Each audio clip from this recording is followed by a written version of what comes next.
touch is like a tribute. Now you legalize the herbs with advertising. Ah, great ganja earthly life. Give me the herbs in the morning, in the evening, in the night.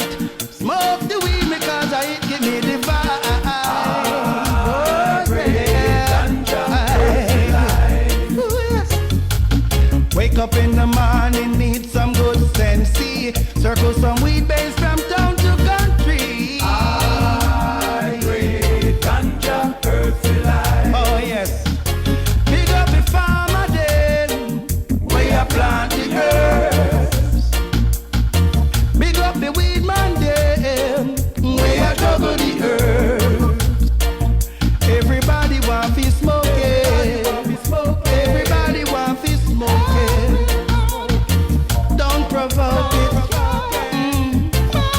The weed. Farmer then, where you plant the herbs.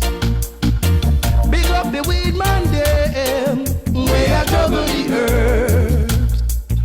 Everybody want to smoke it. Everybody want to smoke it. Don't provoke it. Don't do it. Ooh, na na na na na na. Ooh, na na na na na na. Ooh, no no no.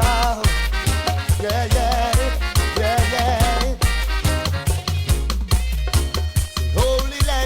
Holy land of Africa, proud of his sweat and stripped of his culture. Holy people of our native land, forced to reside. All right, thank you all for tuning in to WGHC LP 98.3 FM. Welcome to the show Money Talks, where all we talk is money. And I'm your host today. My name is Jeff Badu. I'm a parallel entrepreneur and a wealth multiplier. I'm the founder and CEO of Badu Enterprises, LLC, which is a multinational conglomerate in the finance industry. And what we do is we provide a suite of financial services, including my marquee company, which is Badu Tax Services. And that's the firm that does tax preparation, tax planning, and tax representation for individuals and businesses across all 50 states in the U.S. And we also have clients in over 25 countries at the moment. On top of that, we have Badu Investments, LLC, which is mainly what we do there is we basically invest in rental properties, mainly on the south side of Chicago, in order to restore traditionally underserved communities.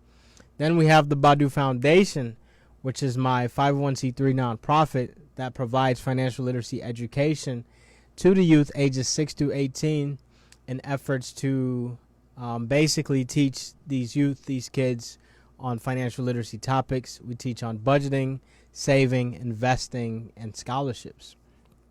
And my purpose in life is to inspire and support the super hungry to take hold of infinite resources in order to create an abundant lifestyle. All right. So you're listening live on my show, Money Talks, on WGHC 98.3 FM, Chicago. You can check out our website at wghcradio.org. Once again, that's wghcradio.org to tune in online and listen live at any time to this show or any other shows that go on this station. All right, so today we'll be talking about how to start or how to successfully launch a 7-figure plus business. So I'll be talking to you about that. Bonus for today, if you're on my Instagram, please click the link in my bio, and there's actually a free book that I'm giving away. It's called 7 Figures, How to Become a Millionaire. It's a link in my bio. It's the very, very first link that you click in there, and it's going to take you to the free book. I encourage and challenge you to read the book. It's called 7 Figures, How to Become a Millionaire. Once again, it's on my Instagram. Basically, if you click the link in my bio, it's the very, very first link. It says free book. You click it, and then it's ultimately going to take you to the book. So that's my gift to the world. All right. Before we talk about launching a 7-figure plus business, let's talk about what happened in the stock market last week. All right. So stocks suffered their worst week in quite some time as each of the major indexes ended the week lower. Last week was the start of the second quarter corporate earnings reporting period. So second quarter, Q2 corporate earnings reporting period. All right, attention will be paid to reported earnings to gauge whether corporate profits can support equity valuation. All right. And despite Federal Reserve Chairman Jerome Powell's repeated statements that the recent spike in inflation is temporary, all right, last week's rise in the Consumer Price Index, or CPI for short, and the Producer Price Index, PPI for short, are likely to add fuel to the debate about the timing of the Federal Reserve stimulus reduction. So just something to keep in mind. These are all things that affect the market in general. All right, so just something, just always keep that in mind, that as things happen, as these decisions are made, they do affect the stock market and they ultimately affect the economy as a whole. So just something to keep in mind there. So if you're tuning in, we're live today on WJT 98.3 FM, Chicago. We're also on Facebook and we're on Instagram. And if you're on Facebook or Instagram, just let us know where you're listening from. So just type in the chat where you're listening from today. And please like the video and also share it so that others can get this information, this valuable information that you're about to get. So like the video and share it as well. And we encourage you to ultimately, to just spread the word, essentially. And then also on Instagram, there's a new thing called badges. So I have turned on my badges. So if you ever want to support the Instagram page, the channel, whatever it is, you can feel free to purchase a badge. So we got the badges turned on Instagram. Let's see what that's all about, right? And shout out to anyone who purchases the first badge. And thank you, absolutely. Tommy Amal says he's listening from Arlington, Virginia. Absolutely. Tommy's on Facebook. Yeah, just let us know where you're listening from so that we can give you a shout out. All right, so let's go back to the report. Equities edged higher to begin the week with financials, communication services, real estate leading the sectors, while consumer staples, industrials, and IT essentially lagged. Let's see here. The Dow and the S&P 500 gained 0.4%, so not too bad. So the stock market was very, very flat to start off the week. Monday wasn't such a good day. It went up, but it only went up by just a little bit. Let's talk about what happened last Tuesday. Stock values retreated and bond yields increased last Tuesday as investors seemed to weigh whether rising inflationary pressures will prompt the central bank to begin rolling back stimulus sooner rather than later. So that's something important to note. Let's see what happened with the stocks. Dow Jones dropped 0.6%. The NASDAQ, which is composed of the top technology stocks in the U.S., and the S&P 500, which is composed of the top 500 stocks or companies in the U.S., those two went down by 0.4%. And then the Dow went down by 0.3%. And ultimately, so the stock market was down on Tuesday. Now let's see what happened on Wednesday.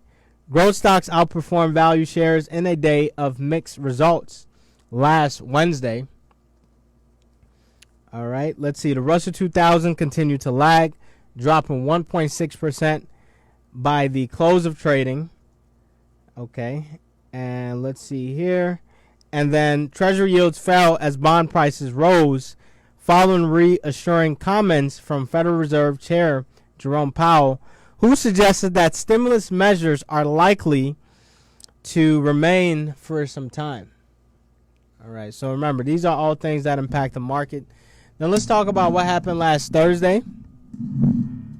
Let's see what happened last Thursday. All right, so the Dow, which inched ahead 0.2%, was the only benchmark index to post a gain last Thursday. So, the stock market was going through it last week. It wasn't a great week, but hey, nonetheless, it wasn't a terrible week either. So stocks tumbled lower last Friday as each of the benchmark indexes essentially lost value. For the week, the Russell 2000 sank 5.1%, followed by the NASDAQ, the Global Dow, the S&P 500, and the Dow. Let's see here. Yeah, so overall, the stock market wasn't too hot last week. Things were down. It wasn't really too good when it comes to the stocks. So just a few things to keep in mind. Investors are still a bit skeptical because we got a new variant of COVID-19, the Delta variant. We also have corporate earnings that apparently don't look as promising as they were suggested. And then we have things like inflation affecting the market, basically. So these are all things that cause investors to caution a bit, which ultimately lowers the values of the stock market. So far this year, the Dow Jones is up 13.33%.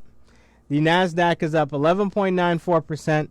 The S&P 500 is up 15.20%, so still a pretty good year.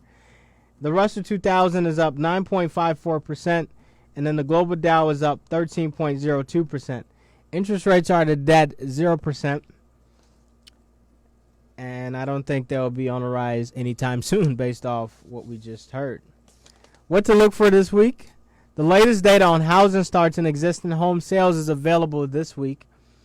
While the housing sector has been an area of strength throughout much of the past year, it has begun to slow down over the past few months. The number of building permits and housing completions fell in May, while housing starts increased. Existing home sales also fell in May, the fourth consecutive monthly decline, and an analyst suggests that activity in the housing sector is approaching pre-pandemic activity levels. A lack of available inventory and escalating prices are prominent factors in holding back sales. All right, so with that being said, let's go right into the topic today. We're talking about the 5 steps to starting a successful business. If you're tuning in now, I definitely want to thank you for tuning in. I hope and pray that you gain value out of this information that you're about to receive. We're live today on WJC LP 98.3 FM Chicago.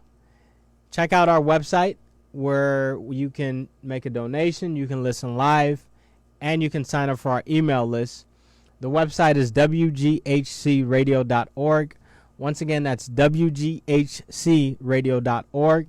We're also streaming live on Facebook, and then we're streaming live on Instagram. If you can, just let us know where you're listening from in the comments. That would be greatly appreciated so that we can give you a shout out.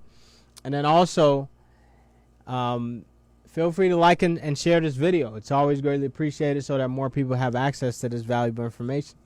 All right, so let's get right into it. This is something I tend to get pretty passionate about. So how to successfully launch a 7-figure business. How to successfully launch a 7-figure business. Now, keep in mind that entrepreneurship is not an easy thing. It's not an easy thing. There are trials and tribulations, and I'm reading a book right now called How to Become a Billionaire, basically. And the stuff that they talk about in the book is saying that as an entrepreneur who's really looking to make it, I'm talking about amass a ton of wealth, you've got to take some risk. And that's what entrepreneurship is really all about. It's taking calculated, smart, intelligent risks so that it can pay off in the long run. Maybe it might not pay off right now. We're not really concerned about right now. We're concerned about what's going to happen in the long run. We make a cake today. That recipe is something we can sell to the public so that other people can make cakes, and we make royalties when they sell cake. That's a business. That's an actual business. And I want you to also make sure that you understand the difference between working a job as a business owner and actually running a business. Once again, for those who didn't catch it, working a job essentially as a business owner and running a business. Let me give you some insight here. So let's say that you do Uber, right? You're an Uber driver essentially, and you drive for Uber every single day. Well, while you're driving for Uber, you're basically working a job in a way. However, if you were to start a car rental business, that leases cars to Uber drivers, now you have a business. Driving Uber on paper is technically a business. But you're not really running a business at that point. You're really running a job, right? Although you're self-employed, it's freedom and everything like that. You're in a way running a job, as opposed to someone who might be leasing cars to Uber drivers or might have a partnership with Uber. Maybe they develop an app and they sell it to Uber, or they partner with Uber to collect royalties. Now you have an actual business at that point. So I want you to always know the distinction between actually running a business and working a business or a job. So now you have to start somewhere. Maybe you start off working in the business, right? Then eventually you work on the business. Shout out to the book, The E-Myth Revisited. It's an excellent book. I read that back in college. The one good thing college did teach me. Basically, E-Myth Revisited, which talked about going from a technician, someone who's in the weeds of things, a day-to-day technical entrepreneur, to the strategic entrepreneur, someone who's working on the business and not necessarily in the business all the time. Most entrepreneurs, they're working in the business as opposed to on the business. There's a big difference. When you're working in the business, you're very, very tactical. You're caught up in the weeds of it. Right? When you're working on the business, you take a step back. You look at things from a high level. You onboard and bring on the right team. You train your team. Make sure they know what it is they're doing, and make sure they're taking care of the customers. Right? That's a business, and that's working on the business. So my advice to you is find a way to really work on the business and not necessarily in the business. You might have to start off working in the business, and then over time, you work more so on the business. That's going to require a team, and that's going to require systems. It's also going to require a coach, somebody who's guiding you throughout the process, right? And big shout out to my coach, Mr. Rick Justice, and also his wife, Monique Justice, the King and Justice family, for teaching me a lot of the things that I know today. So I definitely attribute, part of my success to them, essentially. All right, 5 steps to starting a 7-figure plus business. Notice how I said the plus, because you don't just stop when you get to 7 figures. You just keep going on and on and on. All right, so number 1, you need to find something that you're really passionate about and you're actually good at. Right? So people always say that, hey, find something that you're passionate about. Well, what if you're not good at it? You might be passionate about making music. Well, what if you don't know how to make music? You might be passionate about teaching finances. Well, what if you don't know anything about finances? What do? Well, you probably have to learn it. You probably have to consistently master it. Then you have to become so obsessed with what it is that you're doing that you can do it for free, or you'd be willing to do it for free, and you can master it by teaching it to somebody else. That's the process right there. So the first thing you want to do is you really want to find something that you're good at. Find something that you're not just passionate about, but you're also good at. Let's say you like baking cake, and this is something you truly enjoy doing. You love cooking, basically. You love making recipes. That's something you would wake up and you just do. You just love doing. A passion to me is something that you just wake up and you just do without anybody telling you to do it, without any sort of external motivation. It's a deep embedded motivation within that says, hey, I want to do this. That to me is passion, right? That is passion, when you can just wake up and you have a burning desire, a burning drive within you to say, I'm going to do this today. I don't even care if I get paid for it. Now, guess what? If you do get paid for it, you're probably going to want to do more of it, right? When somebody's actually paying for that and they're putting dollars behind it, you're probably going to want to do it even more. So although you're willing to do it for free, you're probably going to want to do it even more. And please make sure you're actually good at it, or you have the potential to become good at it, right? So if it's outside of your scope of competence, or outside of the scope of what it is you want to do, then maybe it's time to find something else, or maybe you turn that thing into a hobby. So that's just something to keep in mind, in that find something you're passionate about, something that you truly enjoy. You just have joy and thrill doing this thing, whatever it is, and it's up to you. This is your future. Find something you're really good at doing and basically start learning more about it and just do it, right? Test it out. So that's step number 1. Step number 2 is you want to do some research about that industry. So you like baking cakes? Make sure you do research about the bakery industry. Make sure you know a thing or two about catering, about weddings. You can be the number 1 wedding cake supplier on the planet. You never know, because your cake tastes so good. Coca-Cola, for example, has a quote-unquote secret formula. And the fact that when you taste Coca-Cola, it makes you like, man, this is good stuff.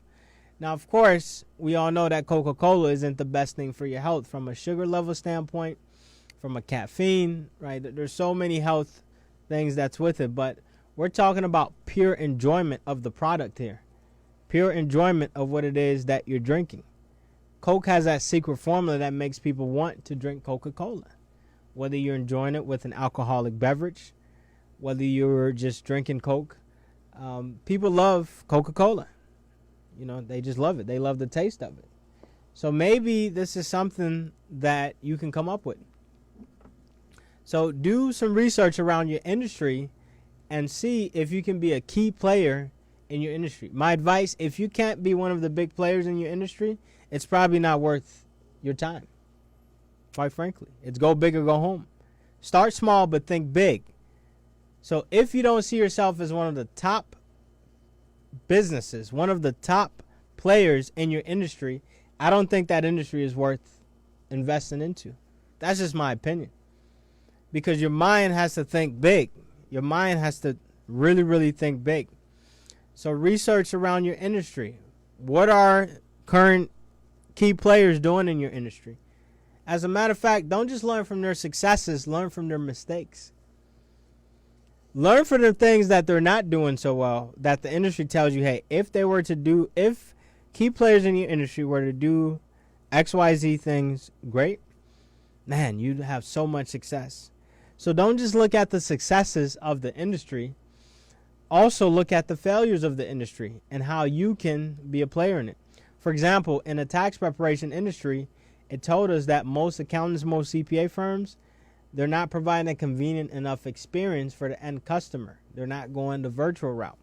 And so when I started the business plan back in 2010, when I was a freshman at the U of I at Urbana-Champaign, I said, that's exactly what we're going to do. We're going to be a virtual CPA or tax firm, and we're going to cater to the millennial community or the millennial demographic.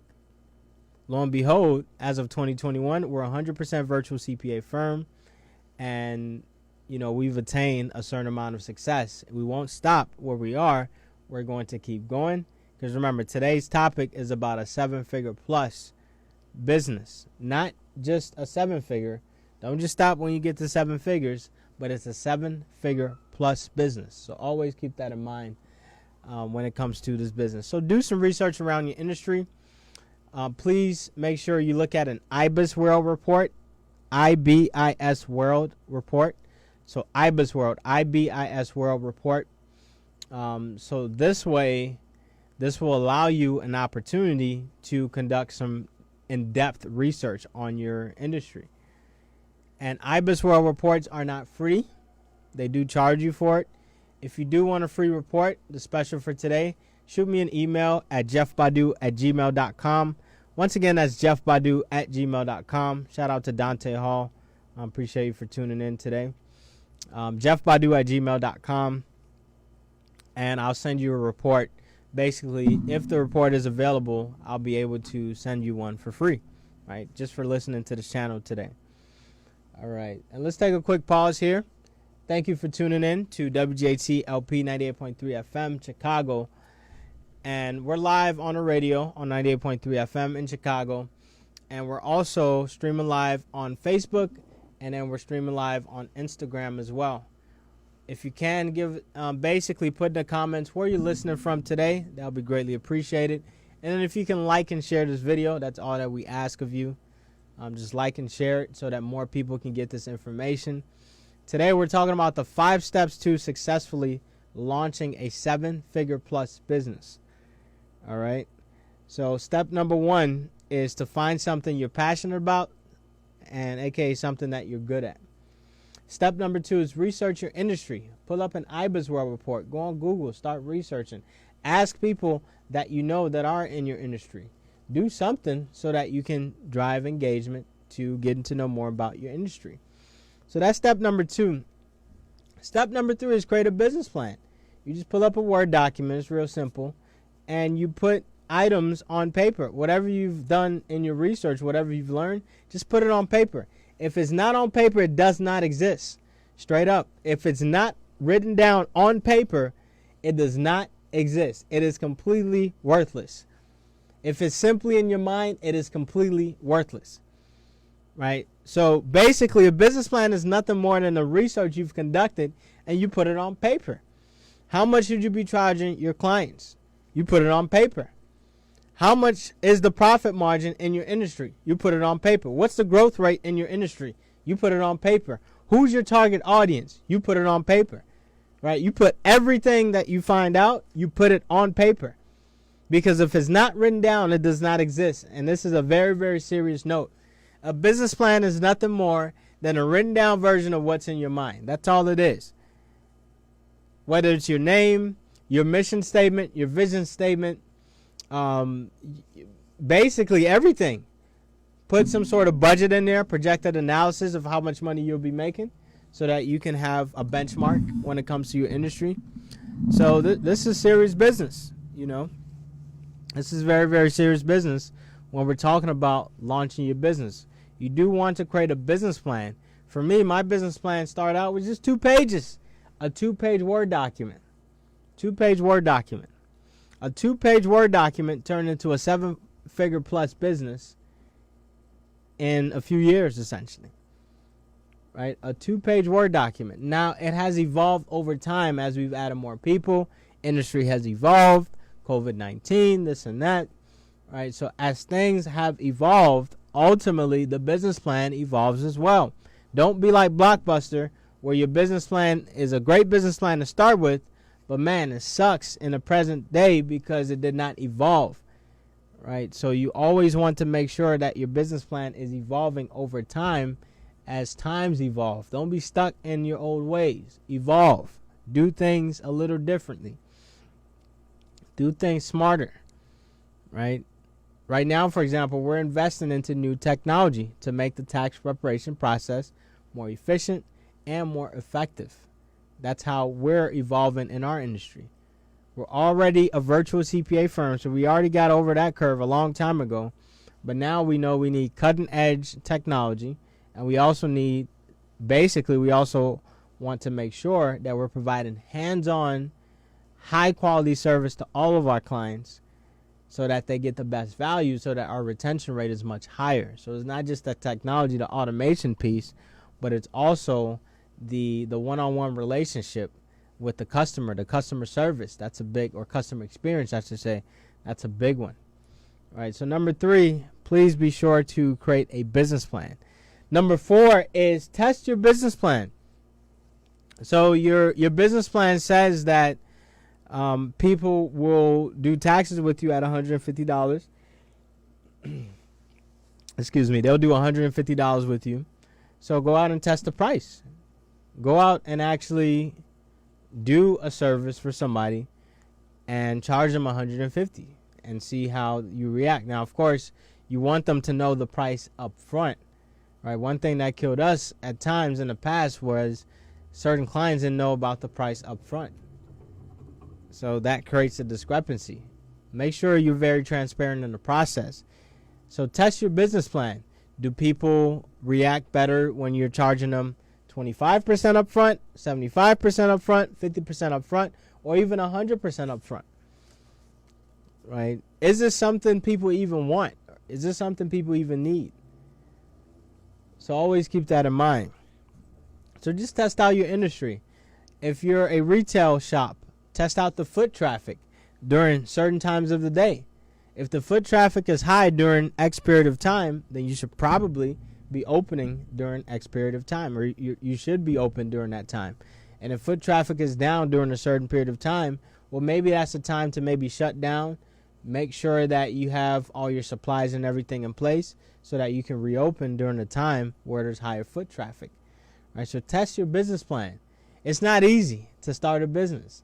It is not easy. Is it worth it? Yes, that's speaking from experience. It is absolutely worth it, the effort, the time, the energy you spend in starting that business. So test your business plan. Make sure that you ultimately do some sort of sample.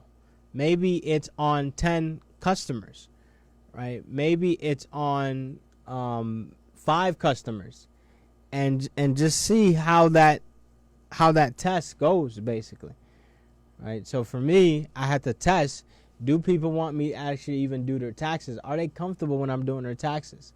Do they prefer me doing it in person, or do they prefer me doing it virtually? I came to find out during my tests that they prefer for me to do it virtually because I work with a younger demographic.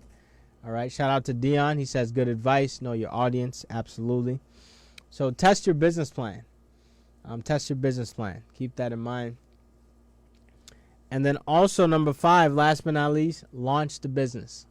Launch the business. You've got to make the jump. If you don't make the jump, then what's the point? What's the point of a business plan if it's not actually launched? Once you get to a comfortable phase of, hey, I've tested enough people, I'm passionate enough about it, I know I can make money in this industry, I just need to put more time into it, launch the business. Go ahead and launch it. It might be scary, it might be nerve-wracking, whatever it is, but take that leap of faith as an entrepreneur. All right, go ahead and just do it. Do what Nike says and just do it. Shout out to Jamil. He says solid information. Absolutely.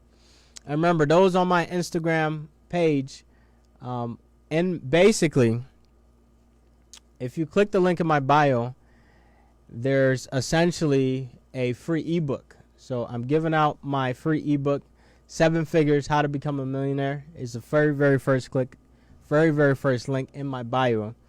And it's covering the 5 steps to start a successful business and also the habits you need to develop when it comes to becoming a millionaire. All right. And I'm also going to drop the direct link in here in the chat. So I'll just leave that in there for a few minutes. Let me go ahead and put that in there. It's BaduInfiniteWealth.com. Once again, that's BaduInfiniteWealth.com. You get a free ebook, and that's to my book, 7 Figures, How to Become a Millionaire. Let me go ahead and drop the link in here. So it's BaduInfiniteWealth.com. I'm putting that in the chat and Instagram. I'll do the same for Facebook. Of course, I haven't forgotten about you guys. So let me make sure I spelled that right. It's BaduInfiniteWealth.com. Make sure I don't think I spelled infinite right. If only I knew how to spell right. So Badu Infinite Wealth. All right, so infinitewealth.com. There we go. So you can feel free. Let me pin this to the top on Instagram. And once again, Instagram has introduced this whole thing called badges. So if you want to purchase a badge to support the channel, you can feel free to purchase a badge. We have that turned on. I think it's as low as maybe like $10 or whatever it is. So just another way to drive some engagement. Let us know that you're supporting the channel. All right, so on Facebook, let me go ahead and drop the link. It is BaduInfiniteWealth.com. It's a free book, right? Free 99. I'm giving out my free book, 7 Figures, How to Become a Billionaire. I'm sorry, How to Become a Millionaire, right? There will be a future book one day about 10 Figures, How to Become a Billionaire. That book will be coming out soon to a store near you. All right, so I'm just putting that in the chat. BaduInfiniteWealth.com. That's the link directly to my free ebook, 7 Figures, How to Become a Millionaire. Right? I'm actually reading a book right now called How to Become a Billionaire. Right? Because that's, for me, that's the next phase in life. All right. And then we got a comment here. Still reading mine. Off tomorrow. Got to round up and apply the knowledge. Absolutely. Always apply the knowledge. Always, always apply the knowledge. It is very, very key to do so. All right. So remember, we're giving out the free ebook, which is called 7 Figures, How to Become a Millionaire, which is, you'll get that on my website. It's BaduInfiniteWealth.com. It's a newly launched website. It's a free ebook. And appreciate Jamil for his comment. He says Jeff is the best man. He fact-checked before he speaks. Absolutely. Appreciate you for sharing that, Jamil. All right, so remember the 5 steps to successfully launching a 7-figure plus business. Number 1, find something you're passionate about and you're good at. So not just passionate about, but make sure that you're actually good at it too. Number 2 is to research your industry. Number 3 is to create a business plan. Make sure that what you're putting in your mind, you actually put it on paper. Number 4, you test your business plan on a few people or a few customers or clients. And then last but not least, you launch the business. You go ahead and launch the business and just let it take off. Take that leap of faith. If you don't take the leap of faith, you will never, ever know whether you'll be successful, right? So you have to take the leap of faith, and you have to make sure that you're doing whatever it is that you have to do to launch your business. If you have any questions, please feel free to shoot me a DM, private message, right? You can also check out my website, my main website, which is jeffbadu.com. Once again, that's jeffbadu.com. Shout out to the Infinite Wealth course. If you have not purchased the Infinite Wealth course, I don't know what it is you're doing. I strongly encourage you to check out my Infinite Wealth course, and that's at jeffbadu.com. You can find that on the website as well. So the Infinite Wealth course is out, and you can also catch that. That's in the second link in my bio on Instagram, and it's also on jeffbadu.com. With that, we'll cut it short today. Definitely appreciate everyone for tuning in to WJC LP 98.3 FM Chicago. We are a non-profit organization, 501c3, and so you can feel free to donate to the station, right? So you do get a tax deduction if you donate. Our website is wjcradio.org. With that, I want to thank everyone for tuning in. I pray that you have an abundant and prosperous rest of your evening. And if you need anything, just let me know. Remember, we got the free ebook, 7 Figures, How to Become a Millionaire. And I just posted the link on Instagram and on Facebook. The website is BaduInfiniteWealth.com. Once again, that's BaduInfiniteWealth.com. With that, my name is Jeff Badu, and I look forward to continuously delivering you all some content. Thank you.